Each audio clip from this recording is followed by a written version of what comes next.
Om Swastiastu. Om Guru Brahma, Guru Wisnu, Guru Dhamma Maheswara, Guru Sat Sat Param Brahma, Tasmai Sri Gurue Iya Namah Swaha.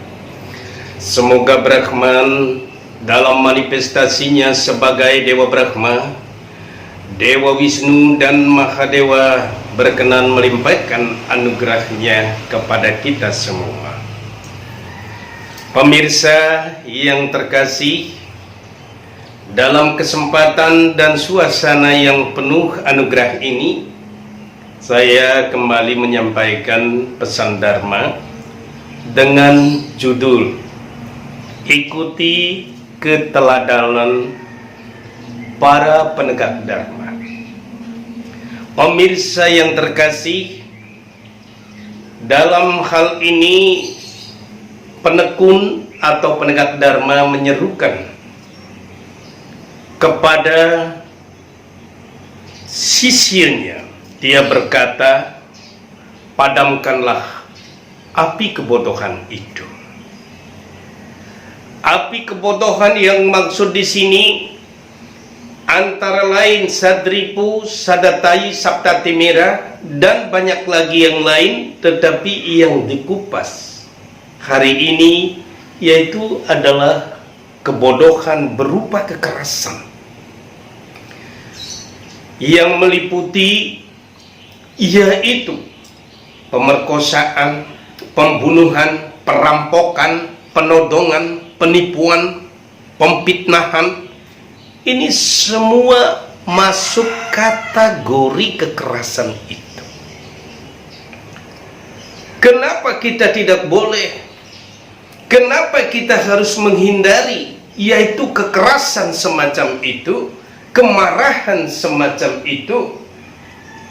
Karena Brahman bersabda di dalam Adhyaya 3 Sloka 37, Kama esa kroda esa raja guna sambawah maha sano maha papma widi inam ihawairinam.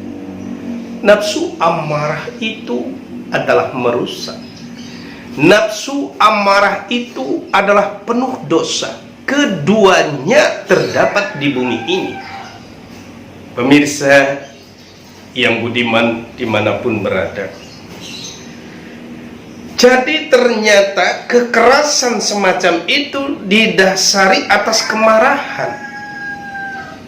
Orang yang suka marah semacam itu, maka itu akan merusak diri sendiri dan akan merusak orang lain, serta yang paling parah itu adalah berdosa. Karena itu kita harus menghindari kekerasan dan kemarahan semacam itu. Yang kedua yaitu sifat iri hati, dengki dendam, harus kita hindari semacam ini. Kenapa kita harus menghindarinya? Karena Brahman bersabda di dalam Sarasamusaya 88, Abidyaluh paraswesu neha namun tranandati santi aja dapit sata suka. Yang artinya, apabila seseorang ingin memiliki milik orang lain dan adanya dendam, dengki, iri dalam hati nuraninya, maka selama itu orang tersebut tidak pernah akan santih, damai, tidak pernah akan ananda, bahagia, baik di dunia ini maupun di dunia yang lain. Sehubungan dengan itu, kalau kita ingin mendapatkan satu kedamaian, kalau kita ingin mendapatkan satu kebahagiaan, maka kita harus berani meninggalkan tabiat ingin memiliki milik orang lain, tabiat dengki, iri hati yang ada pada diri setiap manusia. Pemirsa yang terkasih, dimanapun berada, kali ini saya memberikan sebuah contoh yang terungkap di dalam Itiasa dan Purana. Kita menyadari, kita tahu, yaitu Surpanaka adalah saudara daripada Rahwana. Dia sangat iri sekali melihat kemesraan antara Sri Rama dan Dewi Sita. Di tengah hutan pada saat itu dia jumpai.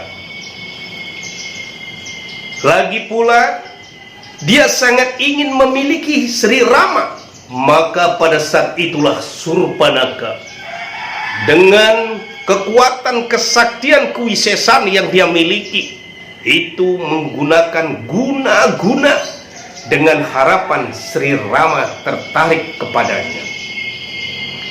Pada saat itulah Surpanaka mendekatinya. Wahai Tuan, wanita mana yang tidak tertarik dengan ketampananmu?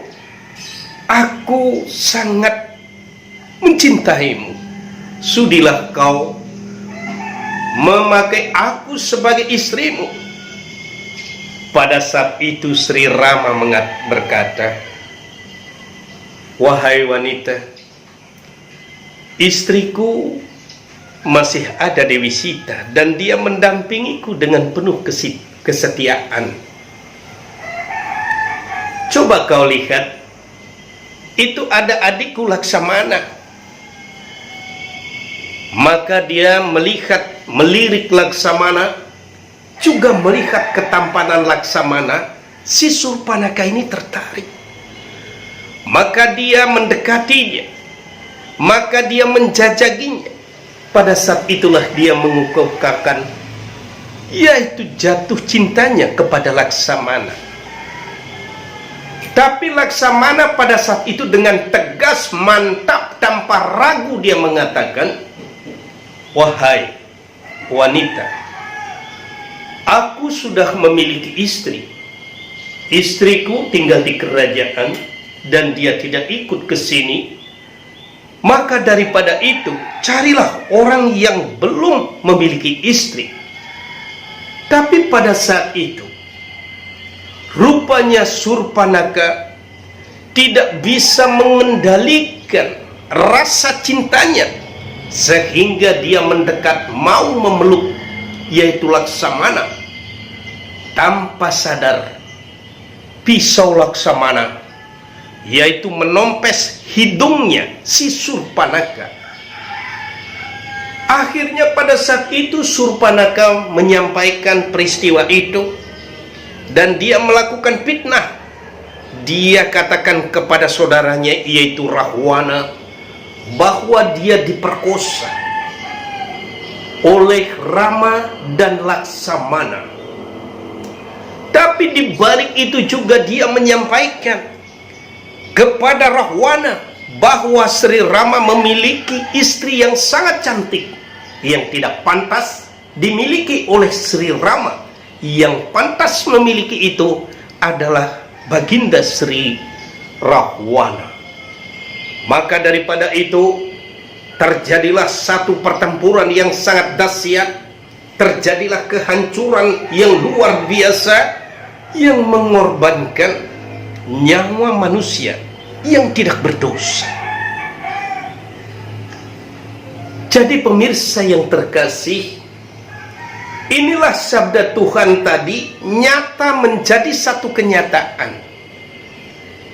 Untung saja mungkin kalau zaman sekarang Surpanaka itu hidup ditompes hidungnya, mungkin bisa operasi plastik, mungkin lebih bagus. Tapi pada saat itu tidak ada yang namanya operasi.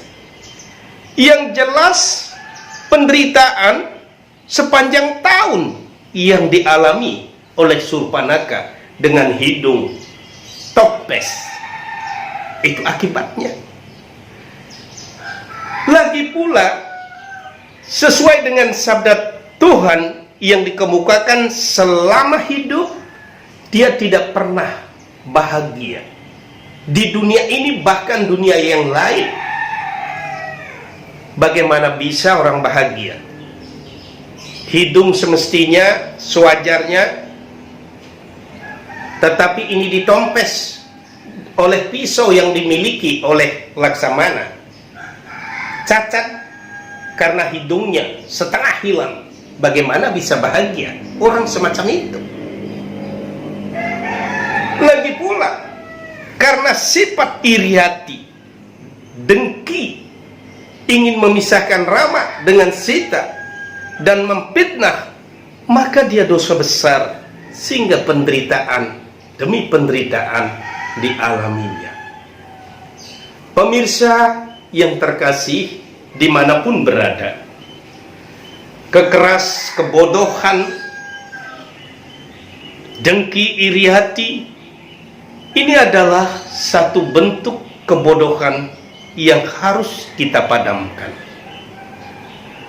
Padamkanlah kekerasan itu, padamkanlah kedengkian itu dengan air cinta kasih yang penuh kesabaran dan dilandasi dengan kebenaran. Awi gena mastu, kalau kita sudah melaksanakan perintah-perintah Tuhan ini, menjalankan perintah-perintah Tuhan, menjauhi larangan-larangan Tuhan, pasti kita akan temukan ananda kebahagiaan, santi kedamaian. Sekali lagi, mari kita padamkan api kebodohan berupa kekerasan, berupa dengki dan iri dengan air cinta kasih yang penuh kesabaran dan kebenaran. Pemirsa yang terkasih dimanapun berada, semoga apa yang saya sampaikan ini bermanfaat bagi dunia dan akhirat. Saya akhiri dengan Paramasanti. Om Santi Santi Santi. Om.